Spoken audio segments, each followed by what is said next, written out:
Hello and welcome to WION World is One. I am Ghadi Francis and this is the West Asia Post, our weekly show where we bring you all the latest updates, stories and news from a region that I call my home, West Asia. Today our top story is about two nations once thought to be very close allies. The United Arab Emirates and Saudi Arabia seem to be drifting apart, while Yemen war and oil production are being reported as the latest flashpoints. Their differences go way deeper than that. Our next report decodes all about this. Take a look.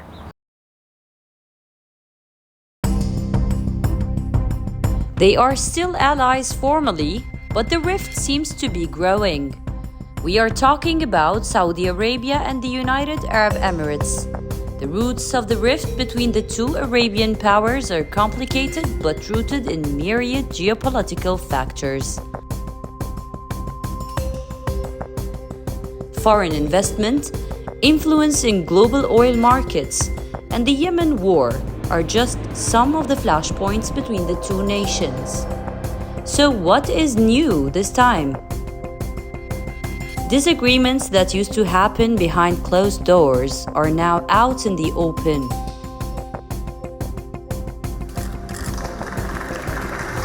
If reports are to be believed, Saudi Crown Prince Mohammed bin Salman gave a miss to a summit of Middle East leaders hosted by Abu Dhabi in January. In December, the UAE's top leaders skipped a high-profile China-Arab summit in Riyadh. We are in a competitive market. In UAE, Sheikh Mohammed's place, the ruler of the small emirate of Fujairah attended the summit featuring Chinese leader Xi Jinping. The event was attended by the rulers of Jordan, Egypt, Qatar, and others. There are at least 4 major points of disagreement between Riyadh and Abu Dhabi when it comes to regional affairs. The signing of Abraham Accords between UAE and Israel in 2020. Saudi thinks the agreement marked a major triumph for Israeli efforts to become integrated into the Arab world without any real concessions to the Palestinians. Second, Abu Dhabi's support for the Southern Transitional Council in southern Yemen has been another major source of contention. The withdrawal of its forces in 2019 is also a point of concern for Riyadh. Third is the UAE believing the regime of Syrian President Bashar al-Assad must be fully reintegrated into the Arab world's diplomatic fold.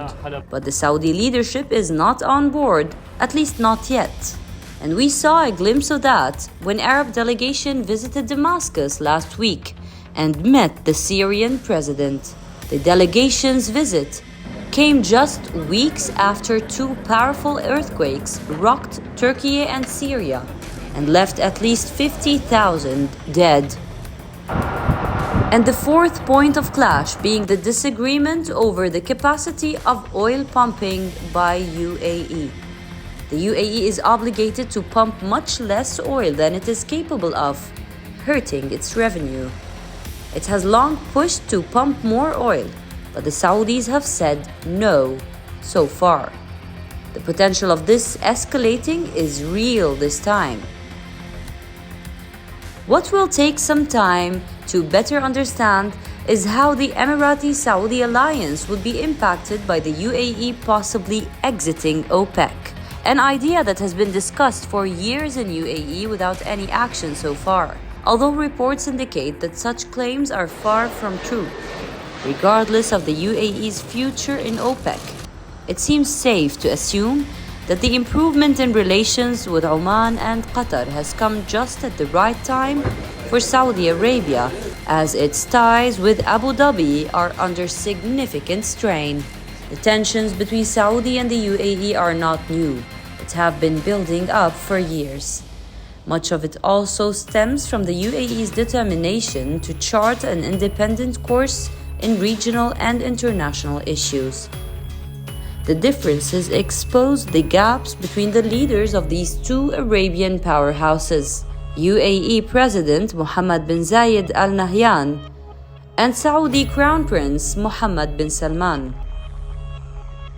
As Saudi Arabia and the UAE attempt to diversify their economy away from oil, follow similar economic models, and find themselves competing in the fields of tourism and investments, it is also making them compete, often leading them to come in each other's way. Historically, the UAE has been a reliable ally of Saudi Arabia. Even though the Saudis and the Emiratis continue to participate in joint military exercises and have other shared interests, observers are of the view that the Saudi-Emirati alliance could be in serious trouble. West Asia Bureau, WION. World is one. This and much more is lined up for you in this edition of the West Asia Post. But first, let's take a look at what's making the headlines across the region. 3 wounded in Tel Aviv shooting attack. A Palestinian gunman opens fire in Tel Aviv, wounding 3 people before being killed by police amid rising unrest in the West Bank. Turkish opposition parties declare Kemal Kılıçdaroğlu as a candidate against President Recep Tayyip Erdogan in the upcoming May election. Kuwaiti Emir reappoints Sheikh Ahmad Nawaf al-Sabah as Prime Minister and assigns him to nominate members of the new government. A group of Yemeni nationals file a lawsuit in the US against defense contractors Raytheon, Lockheed Martin, and General Dynamics, accusing them of aiding war crimes in Yemen. Saudi Arabia is set to introduce yoga in its universities across the country, announces Saudi Yoga Committee President. Now to Palestine. Tensions are high again in the West Bank. 10 Palestinians were killed by Israeli forces just last week.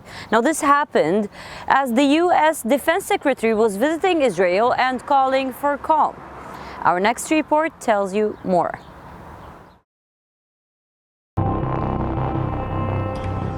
Three Palestinians were shot dead by Israeli border police in the West Bank on Thursday. Earlier, during a raid on Tuesday, 7 Palestinians were killed by Israeli military in Jenin. All this while US Defense Secretary Lloyd Austin was visiting Israel on Thursday.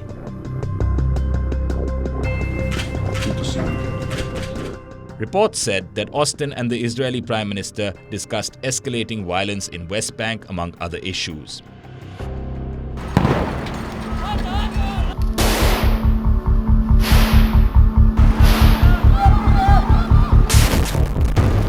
West Bank has witnessed a flare-up in attacks and raids since Israel's new far-right government took office in December last year. The shooting of 2 Israeli brothers last month in the West Bank triggered an attack by Jewish settlers in Hawara.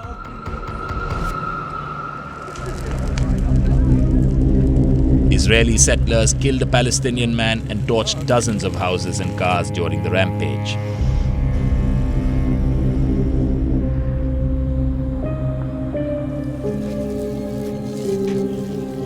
Even though the attack triggered worldwide outrage, there has been no sign of any let-up in the violence ahead of the Muslim holy month of Ramadan. Israeli ministers have repeatedly given calls for violence against Palestinians. The rising spiral of violence saw foreign ministers from the Arab world meeting in Cairo to discuss the situation. The Israeli government is encouraging a dangerous culture of impunity regarding the aggression towards Palestinians within their citizens, and the whole world has witnessed the crimes of burning houses and belongings that was practiced by settlers who were blinded by extremism and hatred in Hawara. And we have seen all of that happening within full view and under the protection of the Israeli rightist government.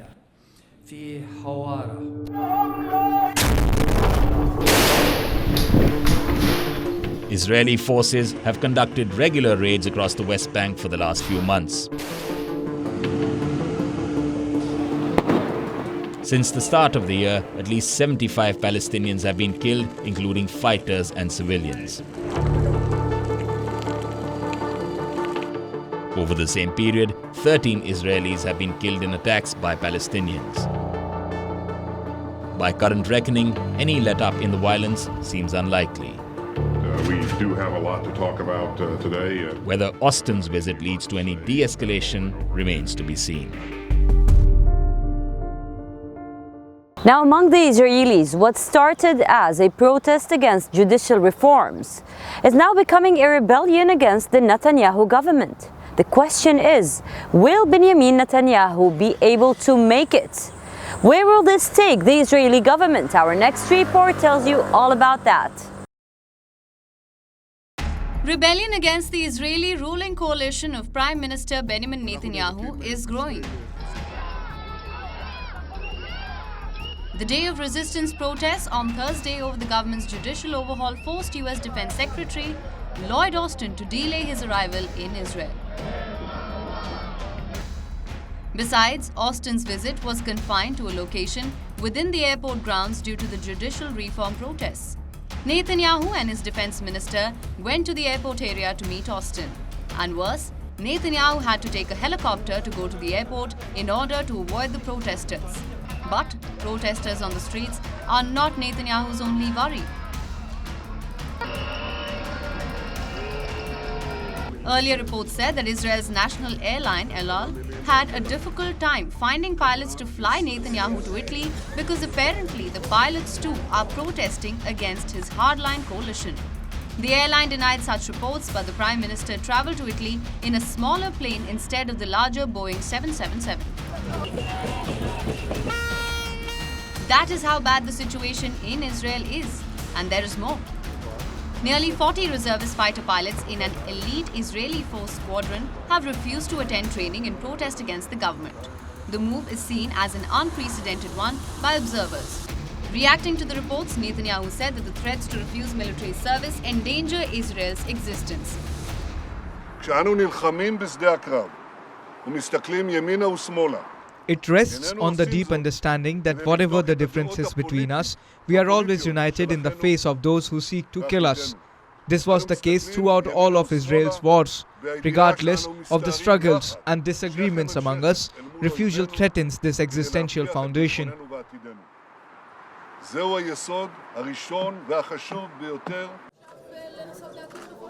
So what is happening in Israel? The current Netanyahu-led coalition has been in office for a little over 2 months, and the Prime Minister's troubles began less than a week after that, with his cabinet minister's visit to Al-Aqsa Mosque.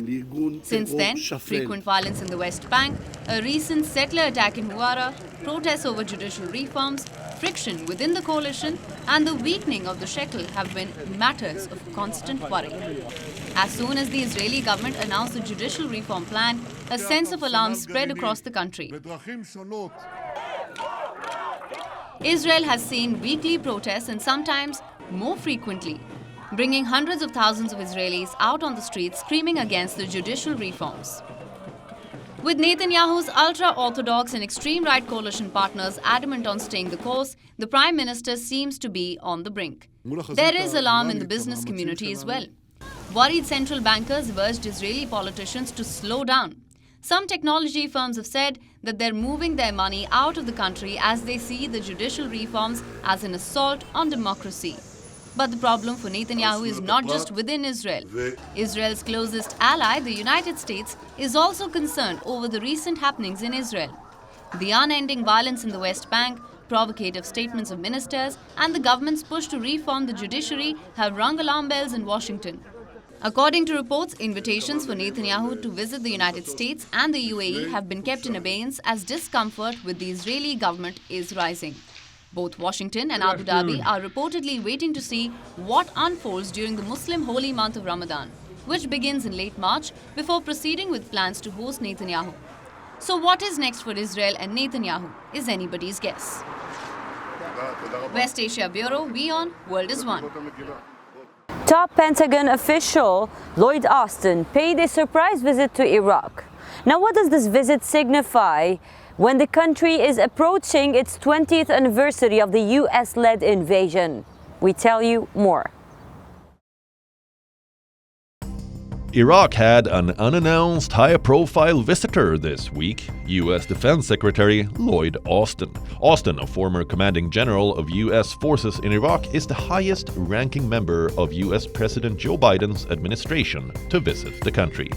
The timing of the visit is surprising and interesting.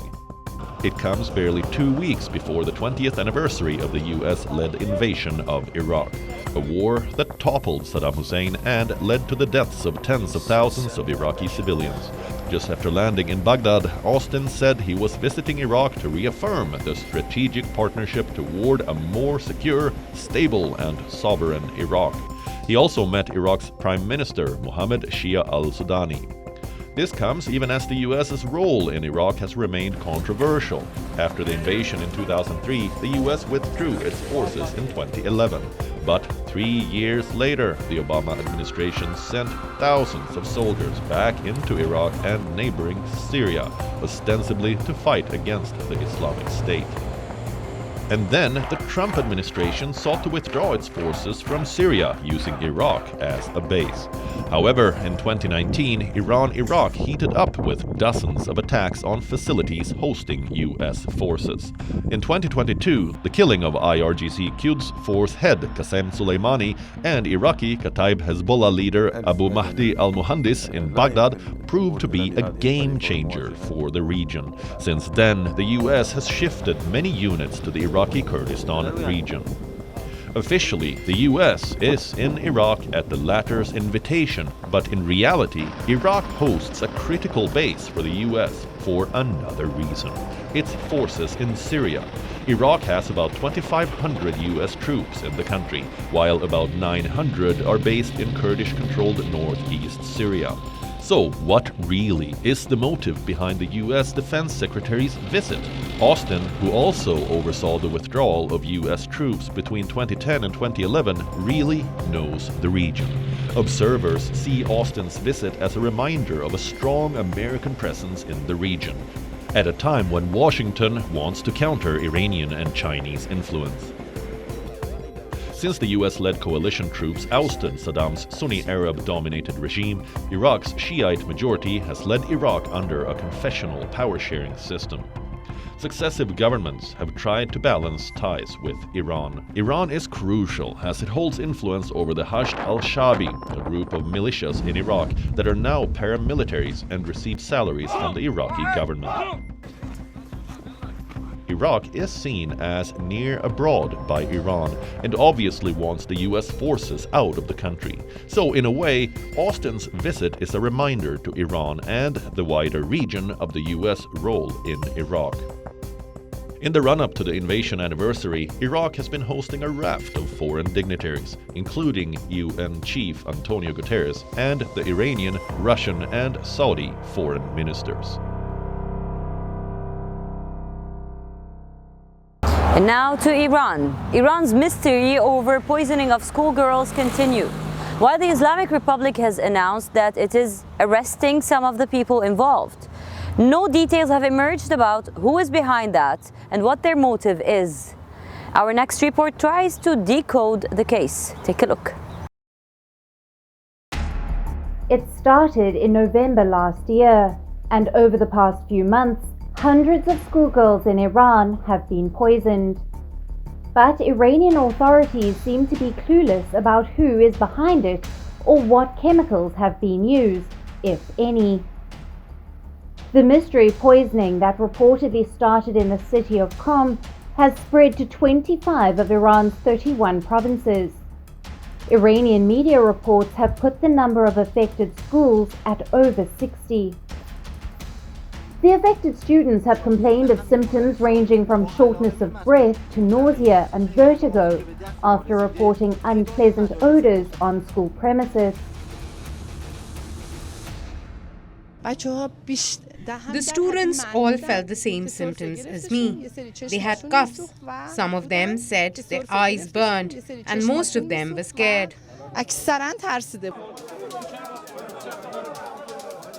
It is no surprise that Iranian officials only acknowledged them in recent weeks. It was only on Tuesday that Iran's Deputy Interior Minister announced the first arrest. However, he did not identify those detained or elaborate on any possible motive.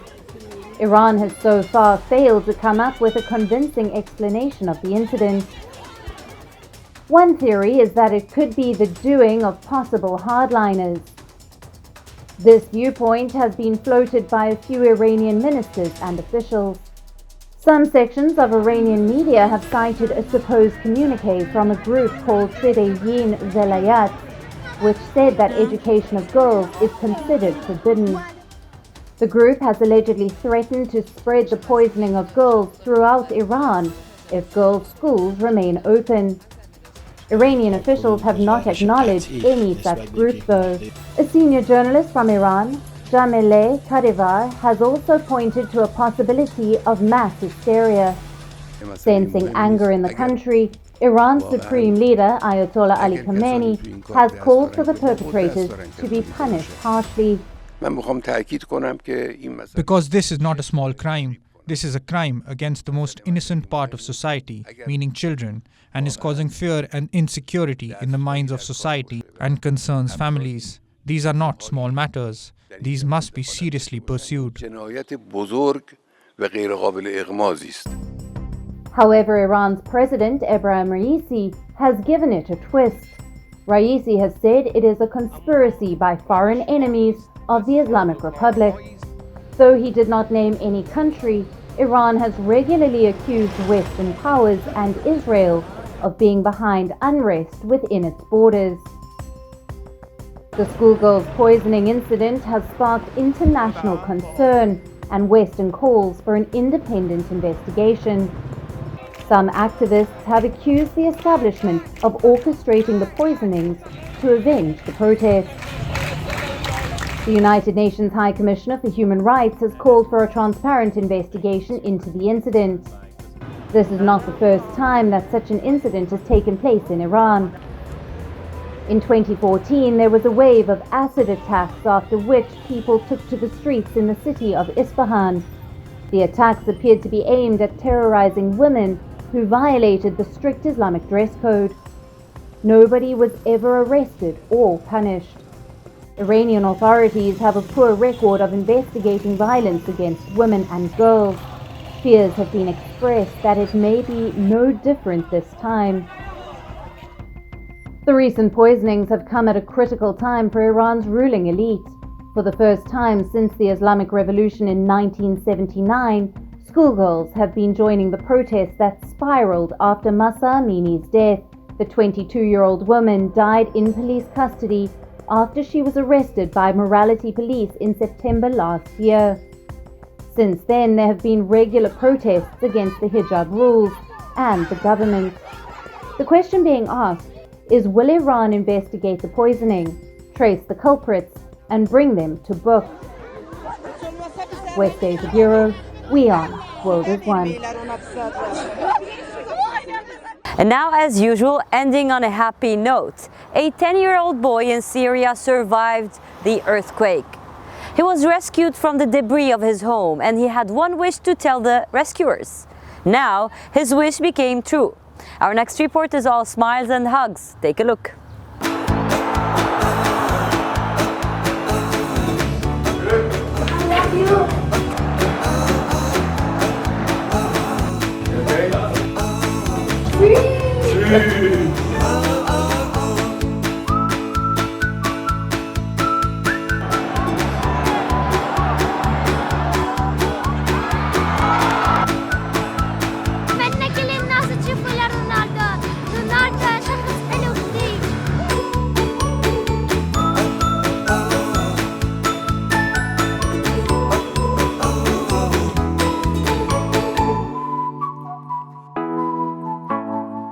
That's all we have for you on this episode of the West Asia Post. I will see you next week with a brand new lineup, always bringing you the most recent updates, ground reports and stories from the most volatile region in the world. Until then, stay safe.